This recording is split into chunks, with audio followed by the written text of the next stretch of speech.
భారతదేశపు మహాగ్రంథాలు, కావ్యాల సంపూర్ణ సంకలనం. సబ్స్క్రైబ్ చేయండి. తిలక్. నేడు నా తపస్సుకి పూర్ణాహుతి. నా తపస్సుని సఫలం గావించండి ప్రభు. నా తపస్సు తమరు నన్ను స్వీకరించినప్పుడే సఫలమవుతుంది. దేవి, నీవు చెప్పినదంతయు అక్షరాల సత్యమే, కాని అది పరలోక సత్యం. ఆ సత్యంలో పృథ్వీలోక సంప్రదాయంలోని అంశం ఏదీ లేదు. నీకు తెలుసుగా దేవి, నేనీ రామావతారాన్ని మానవ సంప్రదాయాలని, కట్టుబాట్లని, ఆదర్శాలని నిలబెట్టడానికే దాల్చాను. వాటన్నింటినీ ఉల్లంఘించి నేనెలా ప్రవర్తించగలను? దేవి, ఈ సమయాన నేను లోకోద్ధరణ కోసం భగవంతుడి శత్రువు, అధర్ముడైన రావణుణ్ణి వధించడానికి లంకకి వెళ్తున్నాను. ఈ మహాయుద్ధంలో నాకు నీ తపోబలం కూడా ఎంతో అవసరమయ్యున్నది. దేహి మే దదామితే. దేవి, నీవు ధన్యవు. లంక నుండి నేను దుర్మార్గుడైన రావణుణ్ణి వధించి వచ్చేప్పుడు తప్పకుండా మళ్ళీ నీ దర్శనం చేసుకుంటాను. మళ్ళీ దర్శనమిస్తారా ప్రభు? నేను తమరి కోసం ఇక్కడే ఎదురు చూస్తుంటాను.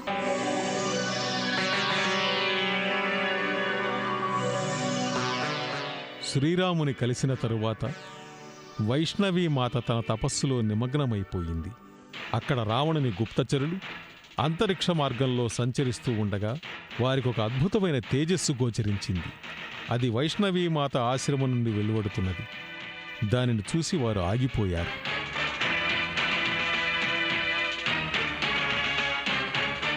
ఓం విష్ణవే నమః.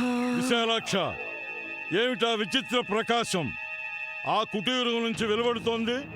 నా కళ్ళు మిరుమిట్లు గొలుపుతున్నాయి. నాకది దివ్య తేజస్సులా కనిపిస్తోంది. అయితే ఇది మనకు సంకట సమయం అన్నమాట. ఎందుకు దుర్మతి? ఎందుకంటే తపస్సు మూలంగా సంపాదించుకున్న శక్తులు మన అసురులకి వ్యతిరేకంగా ఉంటాయి. మనం ఆ తపస్సుని తప్పక భంగపరచాలి. ఈమెవరో సాధువులా ఉంది. సాధువు అయితే ఏమిటి విశాలాక్ష, మనం ఈమెను వదిలేస్తామా? లంకేశ్వరుడైన రావణాసురుని ఆదేశాన్ని పాలించాలి. ఓం విష్ణవే నమః. ఉద్భుజుడు సరిగ్గానే చెప్పాడు. మనం ఈమెను తపస్సు చేయకుండా నిరోధించాలి. అలాగే కంజరముఖ, మనం ఈ సాధువు తపస్సుని భంగం చేద్దాం. ఓ సుందర నారి, మేము నిన్ను లంకేశ్వరుడైన రావణుని మాటగా ఆదేశిస్తున్నాం. నీ తపస్సును చాలించు.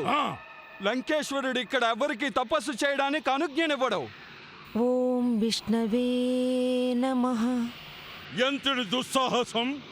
మా ఆజ్ఞ పట్ల నీకింత నిర్లక్ష్యమా? ఓం విష్ణవే నమః. మనం ఈమెను బందీని గావిద్దాం. ఓం విష్ణవే నమః.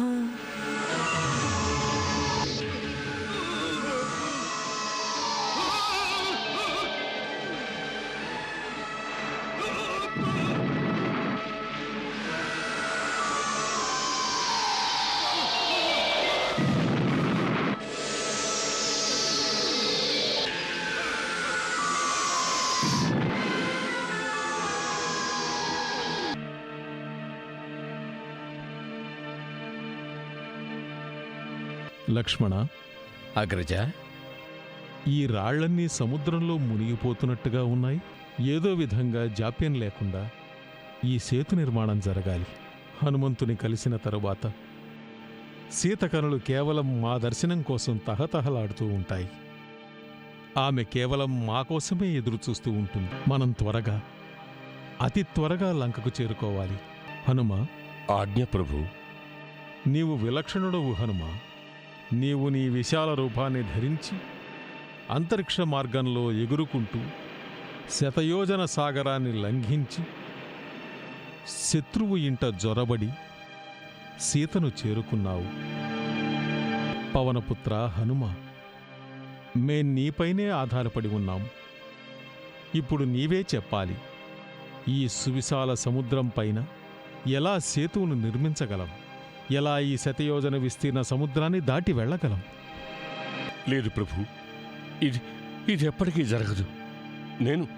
నేను మార్గం చేస్తాను ప్రభు. జై శ్రీరామ.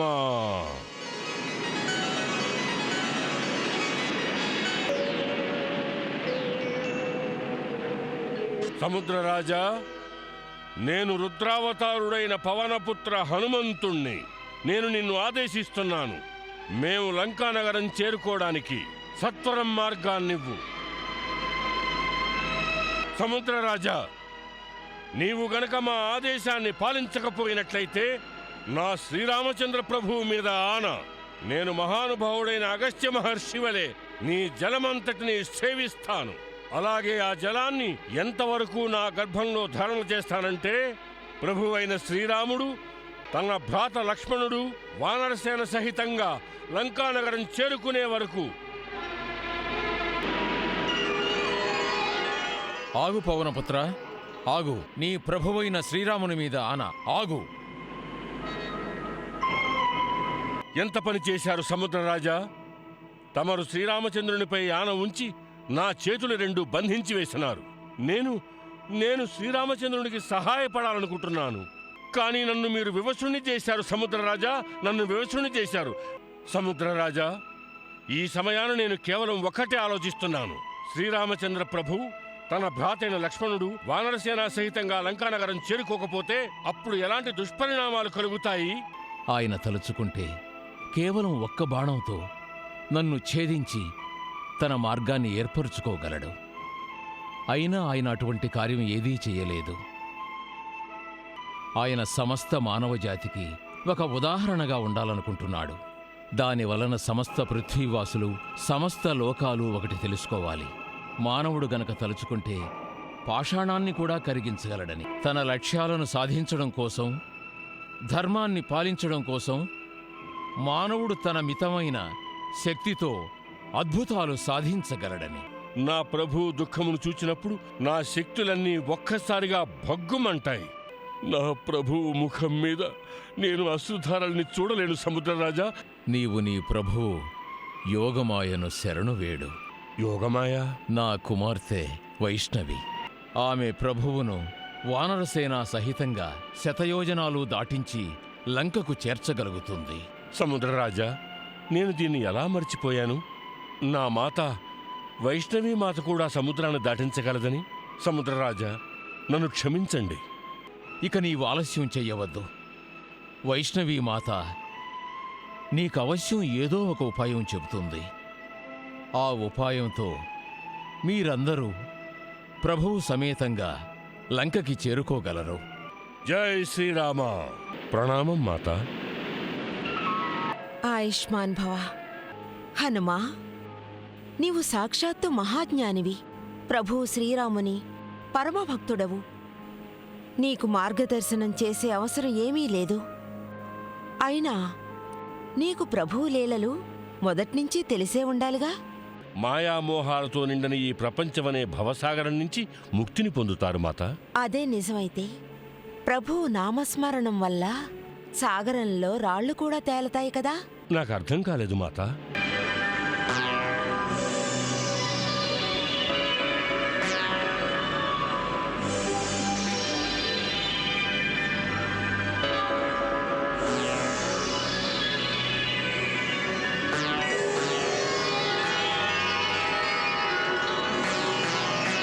జై శ్రీరామ.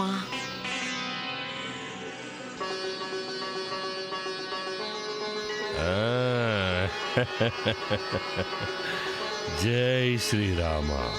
ఇదే ప్రభు నామస్మరణ మహిమ, మహాద్భుతమైనది. ప్రభు నామస్మరణం చేసినంతనే సజీవులే కాదు, నిర్జీవులు కూడా సాగరంలో తేలగలరు. ప్రభు ఈ సందేశాన్నే లోకానికి తెలియజేయాలనుకున్నారు. నామస్మరణ మహత్యాన్ని విశ్వానికి తెలియజేయాలనుకున్నారు. పవనపుత్ర హనుమ, ప్రతి రాయి మీద ప్రభువు నామాన్ని లిఖించండి. తర్వాత సముద్రంలో విసిరేయండి. ప్రభువు నామంలో ఎంత శక్తి ఉందంటే అది రాళ్లని మునగనివ్వదు. చివరకు సేతువు నిర్మించబడుతుంది. అప్పుడు మీరందరూ సముద్రం దాటగలుగుతారు. జై శ్రీరామ, జై శ్రీరామ.